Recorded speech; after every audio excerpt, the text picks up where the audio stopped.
TDP జాతీయ ప్రధాన కార్యదర్శి నారా లోకేష్ గారు యువగలం పాదయాత్ర ముగింపు రోజు.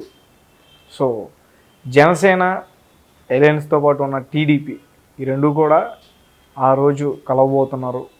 మరి ఆ రోజు ఎలాంటి విషయాలపై చర్చిస్తారో వేచి చూడాల్సి ఉంది. అండ్ అలాగే దీని గురించి ముఖ్యంగా రామ్ గోపాల్ వర్మ గారు చంద్రసేన అని చెప్పేసి ట్విట్టర్లో ట్వీట్ చేయడం జరిగింది. సో దాని గురించి మీ అభిప్రాయం? ఆయన రామ్ గోపాల్ వర్మ గారు క్రియేటివిటీ సృజనాత్మకత ఉన్న డైరెక్టర్ కదండి. సినిమా ఆయన కాబట్టి ఆయన ఏం చేశాడంటే చంద్రబాబు గారిలో చంద్రాన్ని, జనసేనలో సేనాని తీసుకుని చంద్రసేనాని అంటే రెండు ఉమ్మడిగా పోటీ చేస్తున్నాయి కాబట్టి అలా ఒక కాయిన్ వర్డ్ క్రియేట్ చేశాడు. బాగానే ఉంది చంద్రసేన అనేది. ఇద్దరు బాగా కూటమిగా పోటీ చేస్తున్నారని. అయితే ఏంటంటే వీళ్ళిద్దరూ బయట కూటమిగా పోటీ చేయటం కన్నా ముందే అసలు వైఎస్ఆర్సీపీ కోటలు బీటలు వాడుతున్నాయి. ఇది తర్వాత విషయం. అసలు వైఎస్ఆర్సీపీలోనే ఎవరు గెలుస్తారు, ఎవరు గెలవరు, ఎవరికి సీట్లు ఇస్తారు, ఎవరు ఇప్పుడు దాదాపు ఒక 70-80 మంది డిస్టర్బ్ అయిపోయారు. ఉన్న 151 మందిలో almost half of the people అనుకోండి. ఆయన పిలిపించి మరీ చెబుతున్నారు. అసలు ఎప్పుడు కూడా తాడేపల్లి ప్యాలెస్కి వీళ్ళని ఎమ్మెల్యేస్ని పిలవటం కలవటం ఉండదండి. ఆయన ఎప్పుడన్నా ఎవరన్నా అసలు ఎవరిని ప్రజలు అంటే ఆ నియోజకవర్గంలో మంచి చెడ్ల అవి కూడా డిస్కస్ చేయరా? అసలు నియోజకవర్గంలో కానీ అసలు ఎమ్మెల్యేస్కి ఆయన పెద్ద ఇప్పుడు ఇవ్వరండి. వాళ్ళు సజ్జల రామకృష్ణారెడ్డి గారినో ఇంకెవరినన్నా కలవాల్సింది. ఇంకొక ఆయన ఎవరు ఇంకో రెడ్డి గారు ఉన్నాడు, లేదంటే బటన్ నొక్కుతారు. అంతేగాని అదేం ఉండదు. ఈయన బటన్ నొక్కుతాడు. కాబట్టి ఇవాళ పరిస్థితి ఏంటంటే పిలిపిస్తున్నారు ఇవాళ. ఎందుకంటే ఒకటి మిమ్మల్ని ఈ నియోజకవర్గం నుంచి పక్కకు పంపిస్తున్నామనో, లేకపోతే ఈ నియోజకవర్గం ఇన్ఛార్జిగా మాత్రమే ఉంచుతామనో, సీట్ ఇవ్వటం లేదనో చెప్పడానికి పిలుస్తున్నారు. ఈ ఫోన్లు వచ్చిన వాళ్ళ గుండెల్లో రైళ్లు పరిగెత్తున్నాయి. అది అక్కడికే పిలిపిస్తున్నారు, తాడేపల్లి ప్యాలెస్కి. మొన్న ఈ మధ్య కూడా ఒక 5-6 పిలిస్తే అసలు యాక్చువల్గా ఈ తాడేపల్లి ప్యాలెస్ నుంచి ఫోన్ వచ్చిందంటే ఎమ్మెల్యేలకు కూడా గుబులుగా ఉందని చెప్తున్నారు వాళ్ళే. అయితే అటు లేదా ఇటు అటు అదొకటి. అసలు వెళ్తే ఏం ప్రమాదం అవుద్దో తెలియదు కదా. కొంతమంది మీద ఆయన చాలా ఆగ్రహావేశాలు కూడా వ్యక్తం చేస్తాడు అంటారు. ఒకసారి ఆయన ఆవేశం పట్టలేరని అది కూడా ఉంది. అందువల్ల వాళ్ళు బాగా ముఖ్యులైన అనుచరులతోనూ లేకపోతే ఫ్యామిలీ మెంబర్స్తో కూడా చెప్పి వెళ్తున్నారని తెలుస్తుంది మనకి. ఇట్లా పిలుపు వచ్చింది కాబట్టి మేము అక్కడికి వెళ్తున్నాము అని. అంటే వీళ్ళకి ఇంటూ ఫలానా పని మీద వెళ్ళాడు అనేది. ఒకవేళ వీళ్ళ జాడ కనుక తెలియపోతే కనుక అక్కడికి వెళ్ళాడని ఒక అవగాహనకి చెప్పి వెళ్తున్నారని చెప్తా. భయంకరంగా ఉందా అంటే వాళ్ళు భయపడతారంటండి పార్టీ లోపల. మనకు తెలీదు, వాళ్ళకుండే భయం మీకు నాకు లేకపోవచ్చు. కానీ మరి మనమైతే వెళ్ళం కదా. వాళ్ళని పిలిచారంటే అట్లా భయపడుతున్నారంట. రెండోదేమో ఇప్పుడు ఈ సీట్ల కోసం పిలుస్తారన్నారన్న తెలియక ముందు సంగతి అది.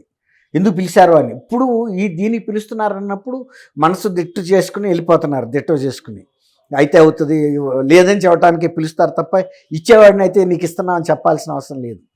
ఇవ్వనాళ్ళకే వెళ్తున్నాయి ఫోన్లు. అది మినిస్టర్లు కావచ్చు, సీనియర్ ఎమ్మెల్యేలు కావచ్చు, ఎవరైనా కావచ్చు. అయితే ఇప్పుడు ఇట్లా పిలిచి చెబుతున్నప్పుడు మొన్న ఒక 42 మంది దాకా ఆయన మిథున్ రెడ్డి, పెద్దిరెడ్డి రామచంద్రారెడ్డి గారు అబ్బాయి లోక్సభలో ఉన్నాడు కదండి. ఆయన బహుశా లోక్సభ పక్ష నాయకుడు కూడా అనుకుంటారు. ఆయనకి అప్పచెప్పారు ఈ కోస్తా ప్రాంతం జిల్లాల ఇన్ఛార్జిగా. ఆయన వీళ్ళని పిలిపించి మాట్లాడితే వాళ్ళు ఇక్కడ మాట్లాడితే బాగుండదని బెంగళూరు పిలిపించారు వీళ్ళందరినీ. పిలిపిస్తే మా మీద వ్యతిరేకతనే ఆయన అంట. మీ మీద జగన్మోహన్ రెడ్డి గారికి వ్యతిరేకత ఏమి లేదు, కానీ మీరు గెలిచే అవకాశాలు లేవు అనే ఉద్దేశం మీద చిన్న చిన్న మార్పులు చేస్తున్నారు. మీరు దానికి పెద్ద అడావిడి పడొద్దు. మీరు మళ్ళీ మీకు ఏదన్నా రేపు పవర్లోకి వస్తే ఏ ఒక పదవులు ఇస్తారు, ఎమ్మెల్సీగా కానీ ఇంకోటి కానీ మీకు ఎమ్మెల్యేగా చేసిన ఎమ్మెల్సీ పదవులు మరి వాళ్ళు అది ఇచ్చినా పర్వాలా, కానీ అది గ్యారంటీ లేదుగా తేజ గారు. ఇప్పుడు ఏదో ఒకటి ఫ్రీగా వచ్చేటప్పుడు ఏది ఇచ్చినా పర్వాలా. ఎమ్మెల్యేగా అంటే డబ్బులు ఖర్చు పెట్టాలి, మళ్ళీ గెలుస్తామో గెలవలో అని ఉండాలి, జనంలోకి వెళ్ళాలి. ఎమ్మెల్సీ అప్పడంగా చేతిలో వెండి పళ్ళెంలో పెట్టి ఇచ్చి పట్టుచారు లాంటిది పుచ్చుకోవటం, వెళ్ళిపోయి శాసనసభలో కూర్చోవటమే కదా. అంటే జగన్మోహన్ రెడ్డి గారు రెండోసారి ఎలక్షన్స్ కి ఆయన మూడోసారి అనుకుంటే ఇది. సో ఈ ఎలక్షన్స్ లో ఆయన ఒక స్లోగన్ తీసుకెళ్తారు.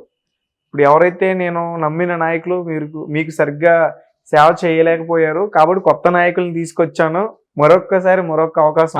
ఇప్పుడు అందుకే ఆయన అంతమందిని మారుస్తున్న కారణం మీరు అన్నదే అక్కడ కూడా అంటున్నారు. ప్రజల్లో ఒక మార్పు చూపించాలి, పరిపాలన పరంగా చూపించలేడు, తర్వాత ఏదైనా అభివృద్ధి చేసి చూపించలేడు, ఇప్పుడు ముఖాలు మార్చాలి. ఇప్పుడు వాళ్ళు ఏం చెబుతున్నారంటే పరిపాలనలో ఎప్పుడన్నా మా భాగస్వామ్యం ఉందా, ఈ దుష్పరిపాలనలో, లేకపోతే మేము ఈ పోలీసు తో ఇట్లాంటి దురాగతాలు చేయమని చెప్పాము ప్రజల మీద కానీ చంద్రబాబు మీద కానీ. చంద్రబాబు నాయుడు మీద అరెస్ట్ చేసేటప్పుడు మేము భయపడ్డాము, వ్యతిరేకత వస్తుందని అనుకున్నదే జరిగింది. దానికి మేమేం బాధ్యులమే. ఆయన ఏమనుకున్నాడంటే నేను లండన్లో ఉన్నప్పుడు అరెస్ట్ చేస్తే నా మీద కేసు రాదనుకుని ఆయన అరెస్ట్ చేయించాడు.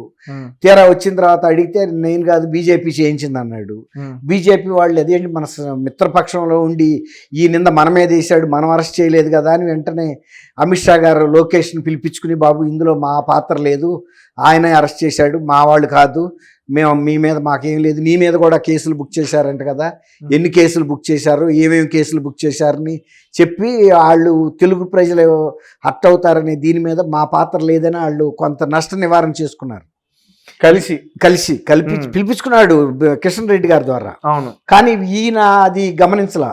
ఇప్పుడు ఎమ్మెల్యేలు ఆయనతోనే ఆయన చేసిన తప్పుడు నిర్ణయాలకి, తప్పుడు పరిపాలనకి, లేకపోతే ప్రజా వ్యతిరేక నిర్ణయాలకి మేము ఎలా బాధ్యులమే, మామూలుని ఎప్పుడన్నా పిలిచి అడిగారా నియోజకవర్గాల్లో పరిస్థితులు ఎలా ఉన్నాయని? మాకు తెలుసు, ఆయన ప్యారలల్గా వాలంటీర్ వ్యవస్థ పెట్టాడు, వాళ్ళు చేయాల్సిన అకృత్యాలు వాళ్ళు చేస్తున్నారు, అయినా మేము ఎవరికి కంప్లైంట్ చేయలేము. తర్వాత సచివాలయం అని పెట్టి సర్పంచుల్ని నిర్వీర్యం చేశారు. ఎమ్మెల్యేగా మా పరిస్థితి బాగున్నప్పుడు మేము ప్రభుత్వ నిర్ణయాల్లో ఏ రోజు మాట్లాడాము? శాసనసభలో ఎప్పుడన్నా మేము ఏదైనా విషయం మీద ప్రభుత్వం చేసుకున్న నిర్ణయం తప్పని చెప్పే ధైర్యం ఏ ఎమ్మెల్యేకి ఉంది మాకు? ఇప్పుడు మమ్మల్ని గనక మా రాజకీయ భవిష్యత్తుని మీరు పణంగా పెడితే మేము ఒప్పుకోమని మిథున్ రెడ్డితో చెప్పేశారు. ఓకే. మిథున్ రెడ్డి కూడా ఆ విషయాన్ని జగన్మోహన్ రెడ్డి గారు చెప్పాడు. జగన్మోహన్ రెడ్డి గారు కూడా స్టన్ అయిపోయి ఇంతరాకా వచ్చింది ఆ పరిస్థితి, 42 మంది ఇట్లా గ్రూపులుగా సమావేశాలు ఇట్లాంటి నిర్ణయాలు తీసుకునే స్థాయికి వచ్చినప్పుడు పార్టీలో నా దృష్టికి ఎందుకు తీసుకురాలేదు, నేను అటెండ్ అయ్యేవాడిని అన్నాడంట. అప్పటికి అయిపోయింది. ఆయన చెప్పినా ఎవరు చెప్పినా ఇప్పుడు ఎవరు పరిస్థితుల్లో లేరు వాళ్ళు. ఇప్పుడు ఎవరు రాజకీయ భవిష్యత్తు ఎవరు పాడు చేసుకుంటారండి?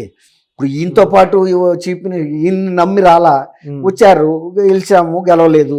మళ్ళీ ఇప్పుడు ఇంకోసారి అడుగుతున్నాడు కదా, ఈయన ఒకసారి చీఫ్ మినిస్టర్ అడిగాడు, ఇచ్చారు, కానీ ఒకసారితో ఈయన ఆగుతున్నాడా? ఇప్పుడు రెండోసారి వెళ్తున్నాడు కదా. అట్లాంటప్పుడు మా రాజకీయ భవిష్యత్తు ఎందుకు ఉండదు, మేము ఎందుకు వెనక్కి కాకూడదు అని ఇప్పుడు వాళ్ళు ప్రశ్నిస్తున్నారు. ఒకవేళ కనుక కాని పక్షంలో మేము ఏంటనేది మేము ప్రూవ్ చేస్తాం. ఆయన బొమ్మ మీదే గెలిచామని మీరు అనుకుంటున్నారు కదా, మా వ్యక్తిత్వం మాకుంది, మా విలువ మాకుంది, మా పలుకుబడి మాకుంది, మేము అది రేపు రుజువు చేస్తాం అంటున్నారు. అవసరమైతే ఇండిపెండెంట్ చేయడానికి. కరెక్ట్. ఇప్పుడు ఈ పరిస్థితుల్లో ఇప్పుడు టీడీపీను జనసేన చేసేదానికన్నా పార్టీలో అంతర్గతంగా జరుగుతున్న నష్టమే వాళ్ళని కుదిపేస్తుంది పార్టీని. ఇక ఇప్పుడు బీటల వారిని కోటని ఎవడైనా తొయ్యొచ్చు, బీటలు వారక ముందు ఎవరు చేయలేడు. బీటల వారిని కోట దానంతట అదే కూడా విచ్ఛిన్నం అయిపోవచ్చు. ఇప్పుడు పరిస్థితి అది. కాబట్టి బయట వాళ్ళకన్నా అంతర్గతంగా పార్టీలో జరుగుతున్న పరిణామాలే వైఎస్ఆర్సీపీకి చాలా ఛాలెంజింగ్గా ఉన్నాయి, చాలా ప్రమాదకరంగా కూడా ఉన్నాయి. తేజ గారు అంటే మొత్తానికి ఏమంటారు, చంద్రసేన విజృంభిస్తుందంటారు అక్కడ? అసలు విజృంభించాల్సిన అవసరం కూడా లేదు. ఊరికే నడుచుకుంటా వెళ్తే కూడా యుద్ధంలో విక్టరీ డిక్లేర్ చేసే పరిస్థితికి వచ్చింది. ఇప్పుడు అవతల వాళ్ళు ఎదుర్కోవాలి కదండి, వాళ్లే ఎదుర్కొనే పరిస్థితి లేకపోతే విడిపోయిన తర్వాత వాళ్ళు రకరకాల, ఇప్పుడు వాళ్ళు ఎమ్మెల్యేలు కానప్పుడు ఇంకొక ఆయన్ని చీఫ్ మినిస్టర్ ఎందుకు కానిస్తారు? Okay, thank you so much. Thank you Teja గారు. మన వీక్షకులు కూడా నమస్కారం.